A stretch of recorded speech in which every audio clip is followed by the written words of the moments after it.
I would have wanted to read this book 15 years ago. I would have wanted to read a book that sort of gave me permission to live in an in-between space and not have to worry about claiming one or the other. I would have wanted to read a book about how it's okay and maybe even understandable to have felt like you needed to put Blackness on the side, or Muslimness on the side, or immigrantness on the side. Because I think I felt a lot of shame about that at the time. And now I'm like, oh, I was just doing the thing that I needed to do to make the day easier. I'm Nathan Maharaj, and this is Kobo in Conversation. My guest is BuzzFeed culture writer Elamin Abdelmahmoud, whose voice listeners might recognize from the CBC podcasts Party Lines and Pop Chat. But he's on this podcast to talk about his new book, Son of Elsewhere, a memoir in pieces, in which he writes movingly of his relationship to his personal elsewhere, the Sudanese city of Khartoum, from which he came to Kingston, Ontario as a child. He also writes beautifully about his passion for country music and an affinity for the American South, as well as, and I wish I were kidding, but I'm not kidding, his love of the much-maligned musical genre known as nu metal. We'll get to that. What I'm trying to say is this book contains multitudes, so does its author, and I am so glad that he is joining me now on this show. Elamin Abdelmahmoud, welcome to Kobo. Nathan, thank you so much for having me. It's a pleasure to be here. It's a pleasure to be the defense attorney for nu metal. It's not a gig that pays well, I'll tell you that. It's a thankless job. For sure. The book, Son of Elsewhere, in the very first paragraph of the prologue, and this is what hooked me, you write, "If you tell me you're an immigrant or a child of immigrants, we're going to spend some time together because I will want to hear of the ways you've had to stretch yourself to find your footing." So my own father, he came from Durban, South Africa in the 70s. Shout out Trudeau immigration policies. Mm-hmm. And so I felt this book was calling out to me right from the start. Yes. Can you tell me, though, about how you came to embrace that love of these stories that people carry from their own elsewheres? Well, I mean, just to put it into practice, I was about to ask you about how you feel about the difference between your first name and last name, because your name, Nathan Maharaj, is a fascinating combination of names. I was like, how did we end up here? And so I think everywhere you kind of turn, there are people who have outward relationships with their history, where they come from. And sometimes that's represented in a name. Sometimes that's represented in a tattoo of a word that they can't really say, but they know what it means. And I think all of us are sort of interested in unearthing our own kind of pasts and how they connected today. Like, we have such a deep desire, I think, all of us, to maybe understand our own story by like asking our parents and saying, hey, how did you come to this place? How did you come to name me this? What is your relationship to where you come from? And like, so often it's like when you get those answers, then something in you calms down because you're like, now I understand a little bit more about how things ended up this way. And so I was like, do you want to spend the rest of the podcast talking about your name? Because I think we should do that. We could. Well, so funny. So we'll do the digression on my name, which is when I tell Indian people my last name is Maharaj, they're like, I didn't understand this because it's a very South African Indian thing. Yeah. Our name when we left India was something else, and then we got to, and that's why there are so many Maharajas. Mac Maharaj, member of the African National Congress. Yeah. There's a bunch of us there. We're not necessarily all related. But someone literally just stuck this name because they were like, this seems like it's an easier This is good enough. Yeah. We're sending you all to the same place. You're all indentured laborers anyway. We'll forward your mail. But doesn't that awaken in you at least like some kind of desire to be like, wow, I want to connect some of these missing pieces. Not that you can, right? Like it's not, sometimes you kind of go like, this is literally an impossible mission, but it just becomes like a question mark. Like now I want to quit my job and just find out your original last name. That's what I want to do. Right. Well, we've got it. We have it in records. My uncle did write a book. He self-published a book years ago. My late uncle, my dear Uncle Vijay, he wrote as much as he could. And it is a wonderful rambling mess that at the time I thought, oh my God, this is unreadable. But after he passed, I was like, oh my God, it's Vijay in print. It's perfect.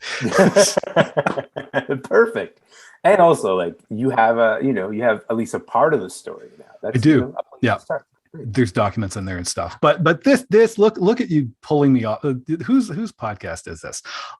Apparently it's yours, but that's why we're talking about you. Well, as we talk about my elsewhere story, if anyone was doubting, if anyone thought that you were just trying to be nice about it by writing it down, no, we've demonstrated this is absolutely catnip for you.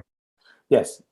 Did writing your own story, how did that change your relationship to other people's elsewheres?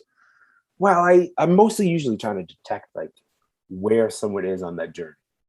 If it's something that they thought about a lot, it's something that it really informs their identity, or is it something that they don't think about because they're trying to avoid a certain kind of pain there? And so I think I've become like aware of my own boundaries and my own limitations, just in terms of, hey, you can't just like go up to people and be like, tell me everything about where you're from. And that comes in practice, like when I hear someone talk up, like describe, for example, having an Arabic name. I'm like, I know that word is Arabic. The way that you say it is different than how I would say it. And all I want to do is like set aside 2 hours to be like, let me teach you how to say the letter ha. And they're like, I have things to do with my time, man. We don't need to do this. This is just how I say my name. And like for me, I'm so drawn to that. I'm so drawn to the negotiations that people have between their present and all the things that inform their past. And so writing this book was for me a way to at least like get that out of my system, like just like acknowledge that this is a curiosity that I have, because I've had to make all kinds of alterations to my own name. So like my name in Sudan was Elamin Elamin. And so I was named after my grandfather, and Sudan is a patrilineal sort of naming tradition. So your last name is just your dad's name.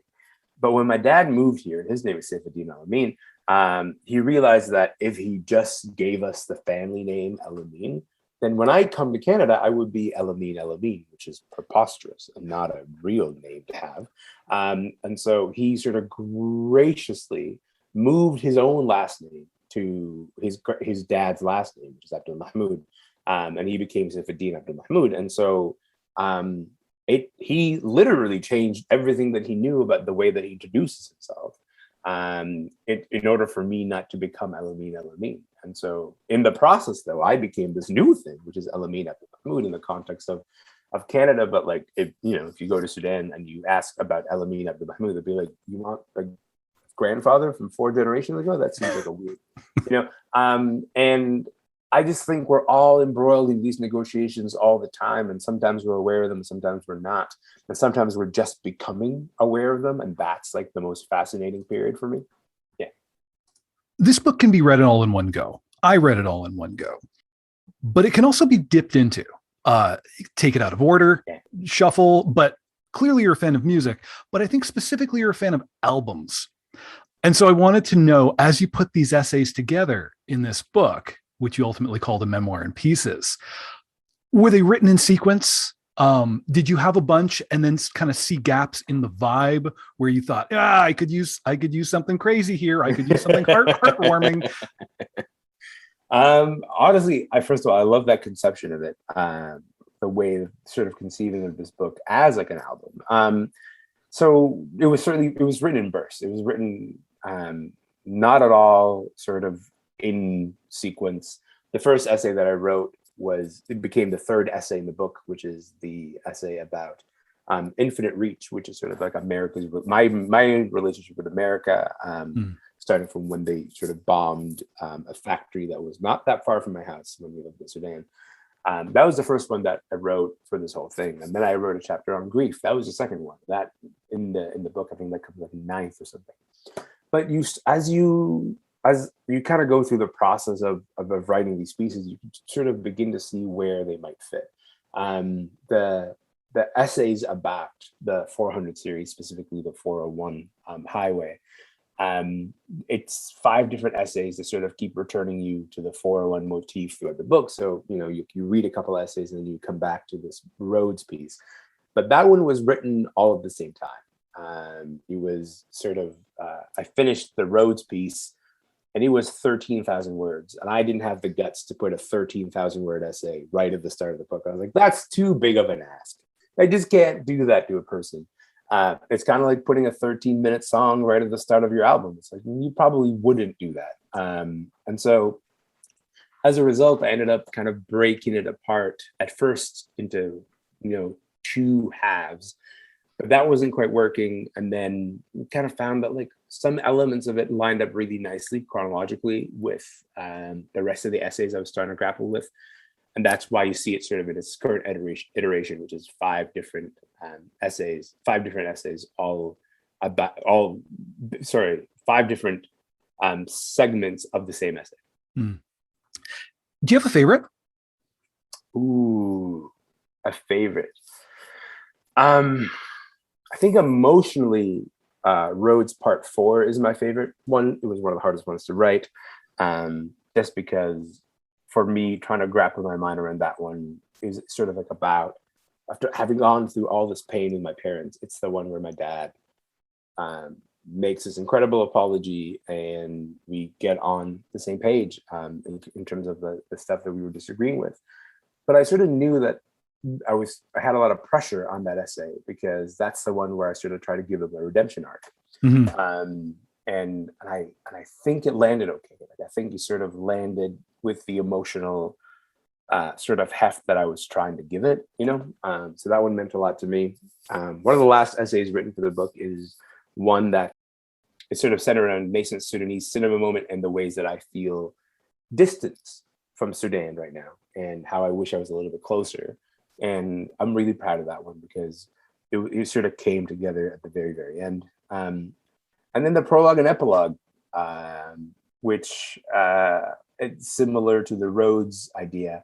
The prologue and epilogue, that was the last thing that was written for the book. But after finishing it, it was supposed to be the last piece of the book. And I was like, you know what?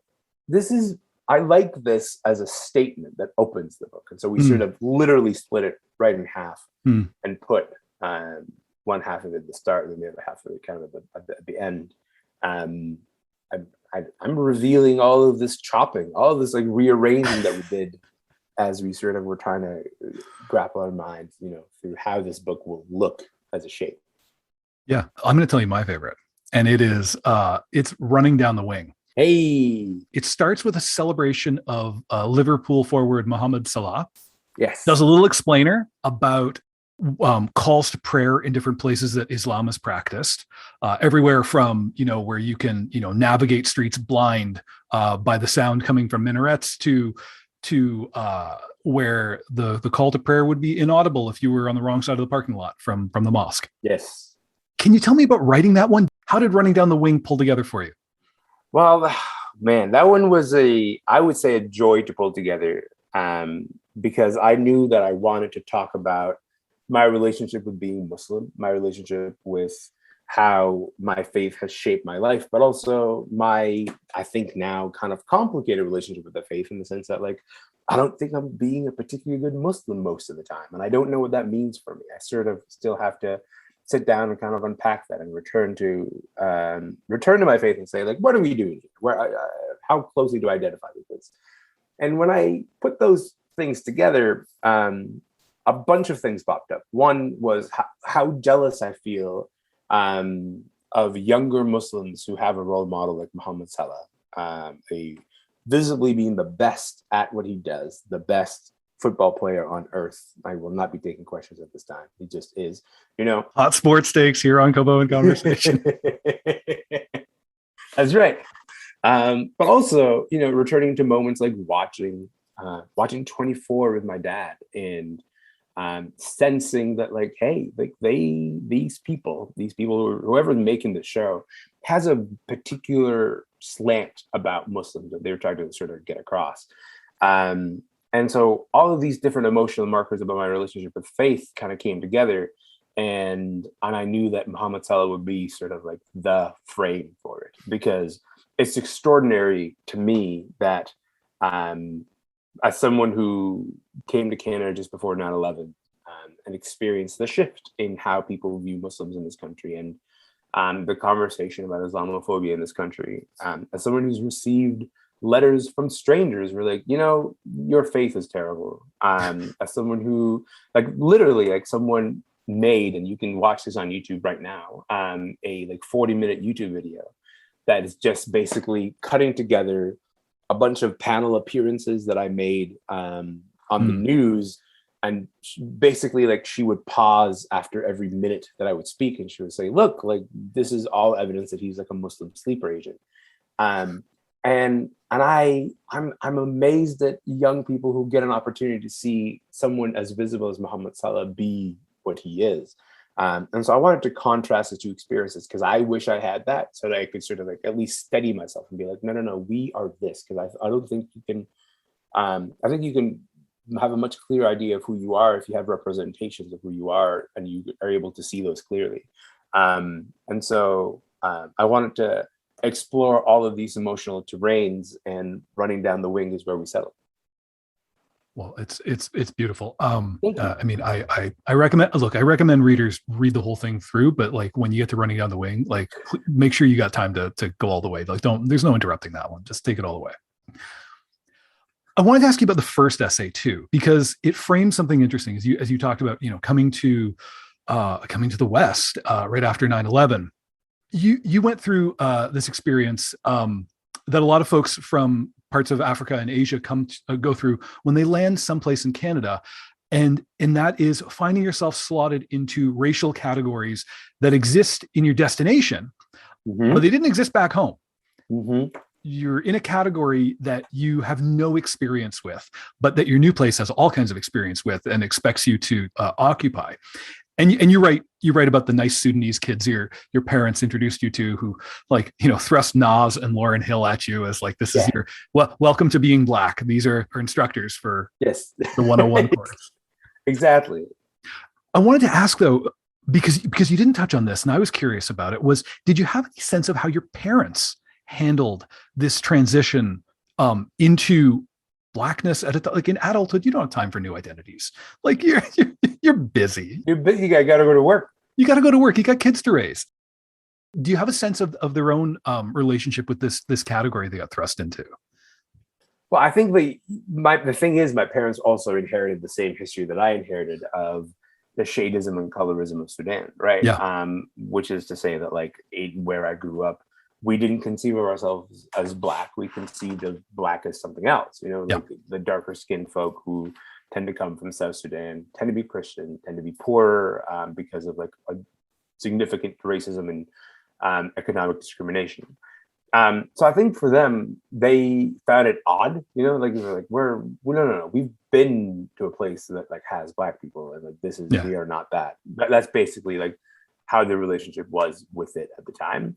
I don't know if they spent time trying to migrate themselves into like this inherited category of saying, okay, if we're Black, let's figure out what that means. Like, because like you said, they got to go to work.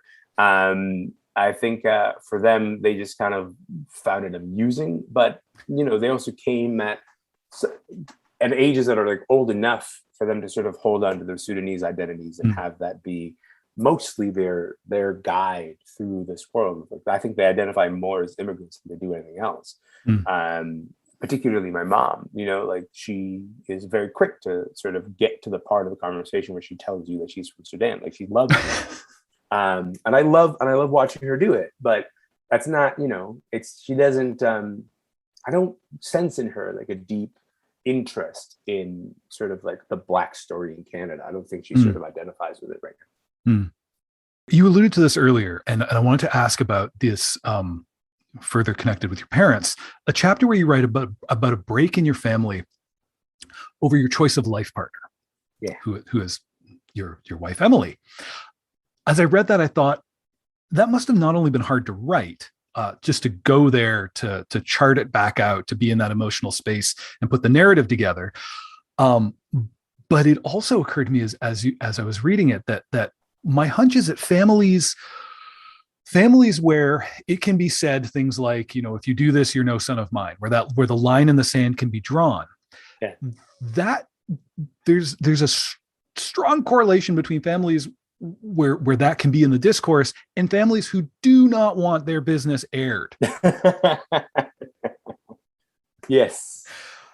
Is there an earlier draft where you were like, no, go raw, it's all in here, and then you like pulled it back of like, no, this has to live in the world among people I love? How did you manage this? I certainly wouldn't say gracefully. I don't think I've managed it gracefully. I would say that very early on in the process, I told my editor, like, look, is a version of this book I can write when my parents are alive, and there's a version I can write when my parents are not here. My parents are both here. I have a duty of care to both of them, and I don't know if I'm up to sort of revealing everything, revealing all the extents of the pain that we went through. You know, I don't think that's something that I'm comfortable doing.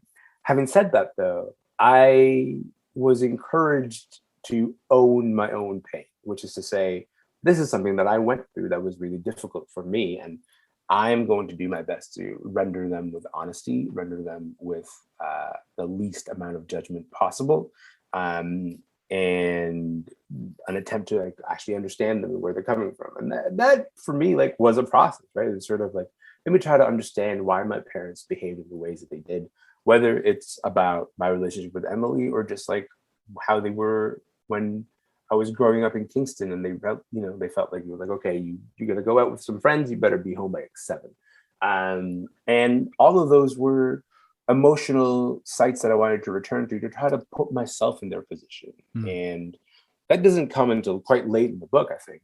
Perhaps it should have come earlier, but there is a part where I sort of try to explain how the idea of the immigrant parent, capital I, capital P, is like this construct that is really the collision of a whole bunch of forces. Like, you know, I knew the racism that my parents experienced. I knew the class anxiety that my parents experienced, the struggle with money that my parents experienced, and all of those things kind of formed together to give them, you know, a feeling of lack of control. And the only thing that they can assert control over is like me, my dating choices, my enmeshment with sort of Canadian society, which is something that they could, you know, sort of say no to. I think when I talked to them about it later, I was like, you know, I wish we had this rich emotional language 15 years ago, but we didn't. And I would like to tell the story. I would like to tell where the story ended, because I think it's a good ending. I like where we are now. But in order to do that, you have to tell some unpleasant parts. Yeah. Among the many things you enmeshed yourself in, and your parents could not hold you back from pop culture. Yes. You write, though, about not just being into stuff, but being into stuff that brought you into communities. Yeah. These things were, you know, you were successful at writing what I will call, for the listeners' benefit, and to my chagrin among any listeners who are super into pro wrestling, it was pro wrestling fanfic, right? I know there are proper names for it. I'm trying to help out the listener who doesn't know this. It was pro wrestling fanfic, and you're really good at it. You got a following. Like, this led you to some notoriety. Yeah. Additionally, the OC showed up, and you found that being into that allowed you to connect with others as well. This was like this was a medium in which you could operate. Yeah. This stuff really opened up the world to you, and I wonder how the process of maturing into an adult, how you've charted that from being a kid who knew all the cool stuff, or at least enough cool stuff that your plate was full of it, and your social calendar was full as well because of all the friends you'd made through the stuff you were on top of. First, let me note that you're calling pro wrestling cool, and that's a wild thing that no one's ever done. You know, that is new terrain for people who are into pro wrestling. Yeah, I think I take pop culture seriously. You know, I think I take pop culture seriously in a way that maybe a lot of other people in my life don't. It's also part of what I do for a living. I'm a culture writer for a living, and it's helped me a lot taking pop culture seriously, because when I was younger, pop culture was sort of a key to understanding the place that I have arrived. And by that, I mean like literally sitting down by the radio and taking notes and trying to be like, okay, this lady's singing about being like a bird, and I don't know what that means. And I would like to understand why this song is so popular and why it's being played every 8 minutes or so. And just the curiosity of like, there's something about this is really working. There's something about this is really connecting. Why is this thing connecting? That's the same muscle that I exercise now for a living. You know, that's the same muscle that I exercise now when I have to write about a new TV show that's really popping, that people are, you know, being really receptive to. It's the same work, right? Which is the idea of, what is it about this thing that's connecting? I would say that at first it was a necessity for me to sort of spend time with pop culture, because I knew nothing else. So I was like, okay, let me turn on the TV and try to learn what these people are about. And that was literally just like a decoder ring at the start, you know. But then as time went on and sort of became my career, it also became part of what I do for a living is just try to say, this is popular, and I think the reason it's connecting is because of this larger cultural trend. I'm very grateful for that early education because I think it set me up perfectly to do this for a living now. Um, the essay about nu metal fascinates me. And it fascinates me not just as because it's easy to be a detractor of nu metal. Yes, it is. And what I thought was really interesting about it and admirable was I think a lot of us have adolescent experiences of finding community through questionable taste in music and other things. Yeah. Like I put those things away. Most of us just put those things away, lock them up tight. We outgrow them. When did you realize that you were being called upon in your book or elsewhere to correct the historical record on nu metal?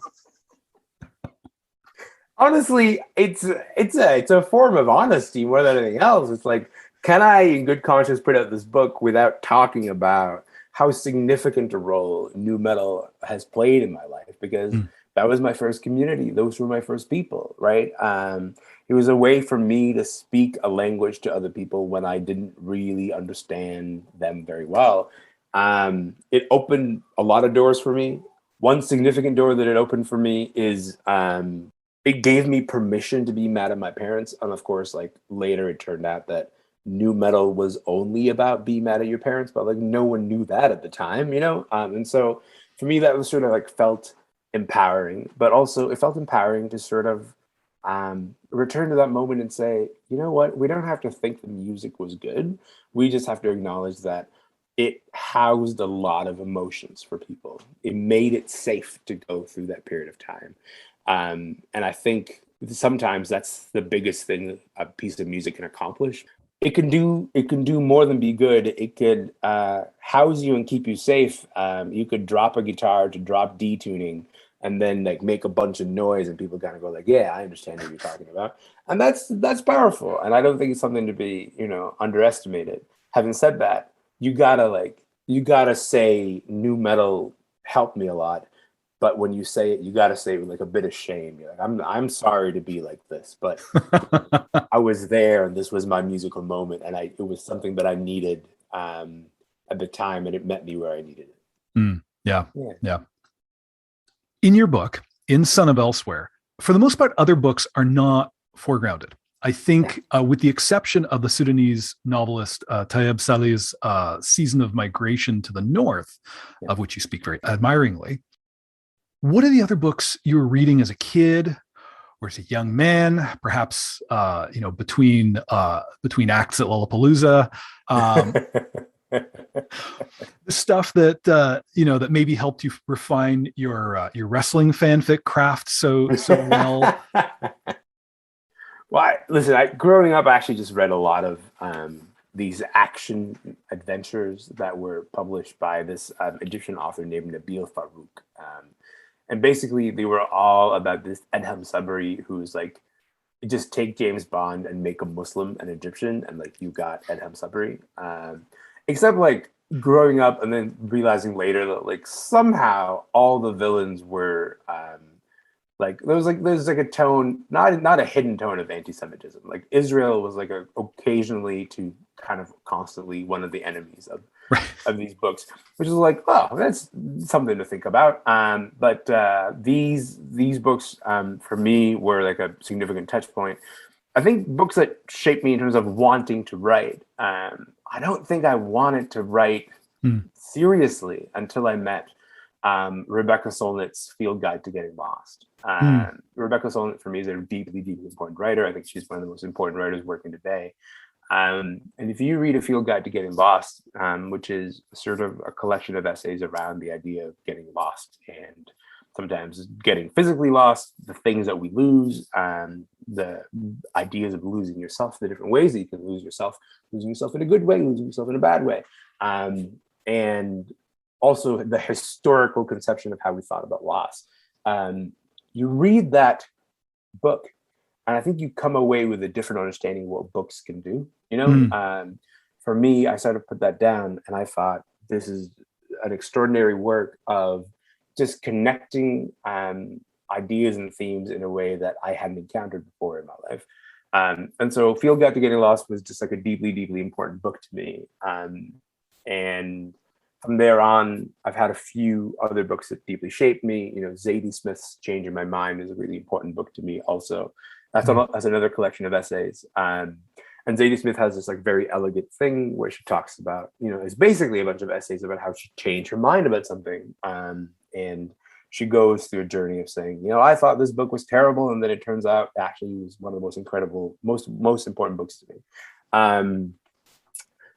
In terms of recent books, Hanif Abdulraqib's They Can't Kill Us Until They Kill Us, which, his collection of essays is also like another profoundly important book to me as well, because what these writers gave me was freedom, freedom to imagine things that you can do.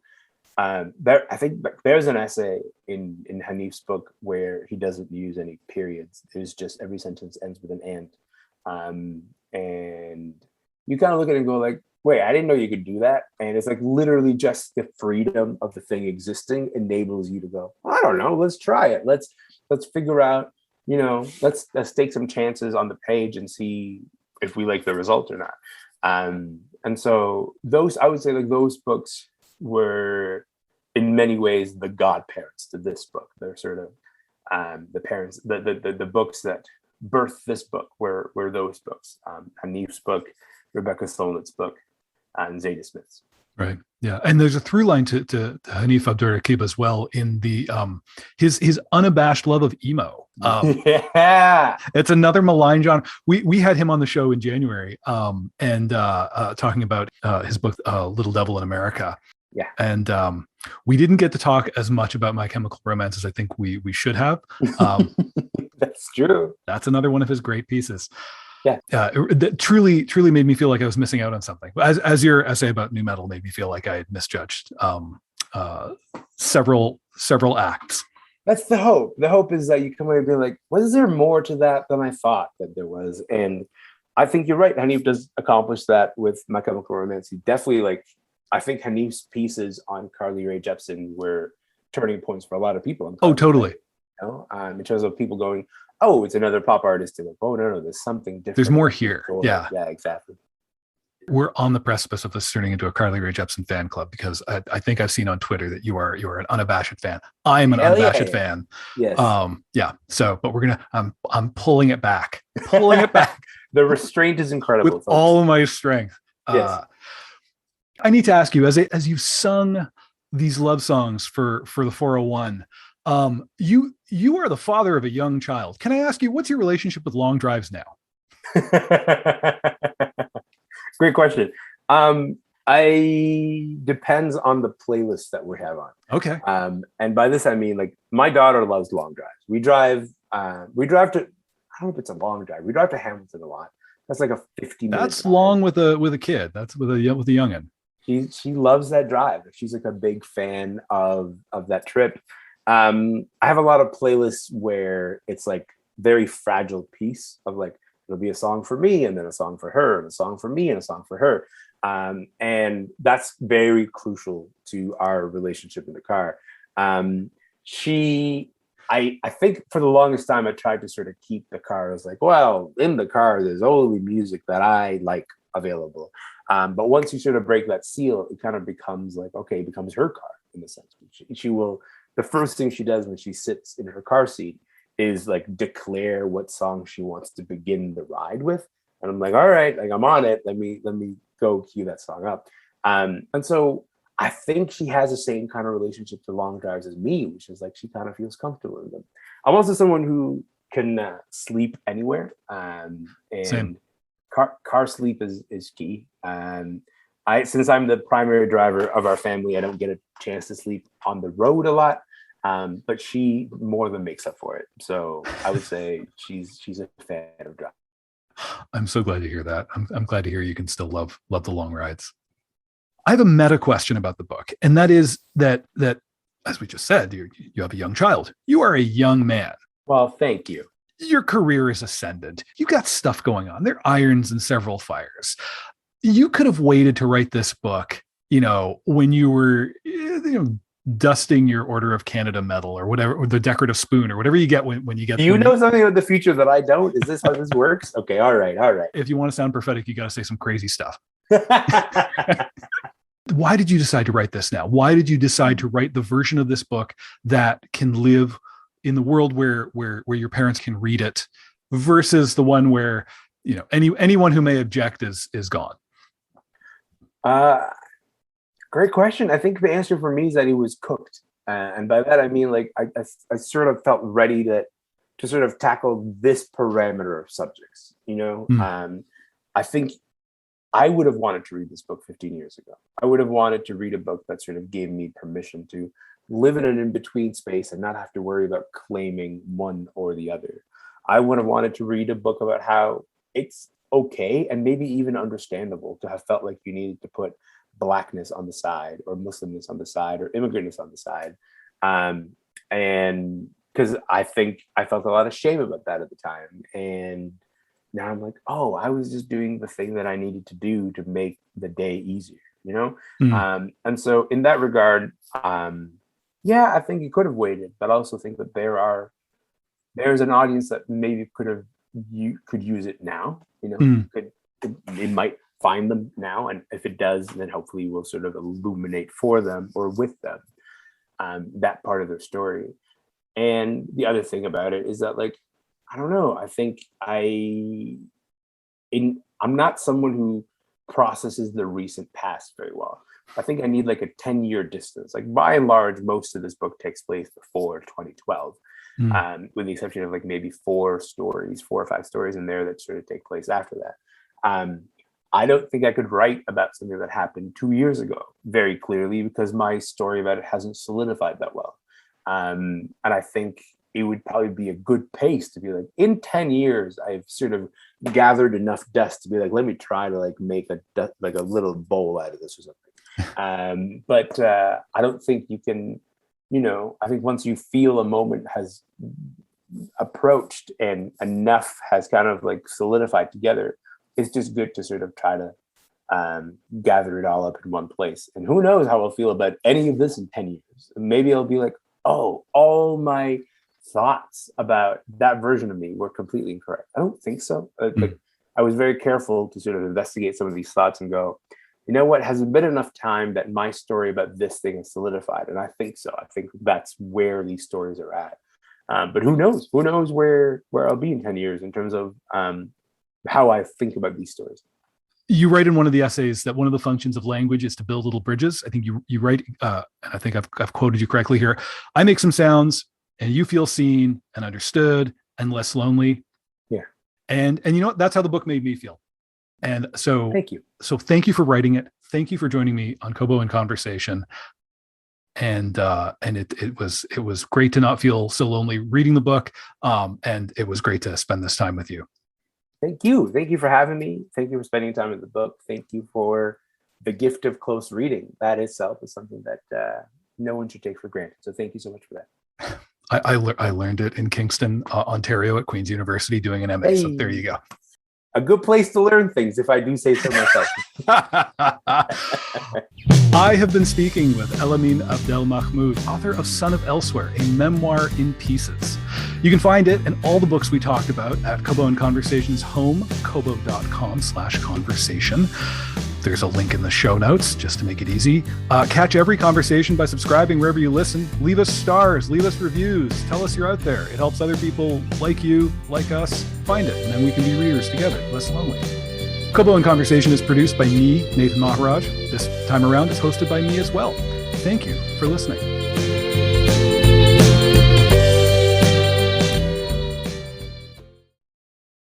What's your favorite Carly Rae song? Oh God. I mean, I love all that because of the blood orange thing going on in that.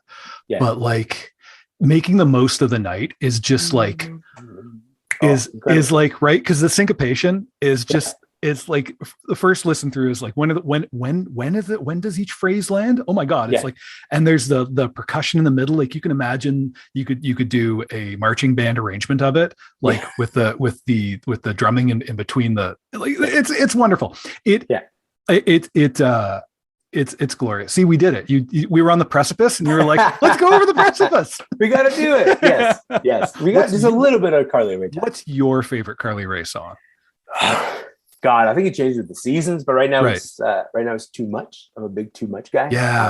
Deep groove on that. The pocket on that's just endless. Huge. And also, like, and her delivery is perfect on every line. Like, you can sort of feel the desperation and the excitement and that exasperation in every line. Like, there's something about her as a vocalist in that song that's like, you feel her presence in a way where I don't think you feel it on other songs. And so I return to Too Much. Like, it's a really magnetic song. But I'm going to listen to Making the Most of the Night immediately after this.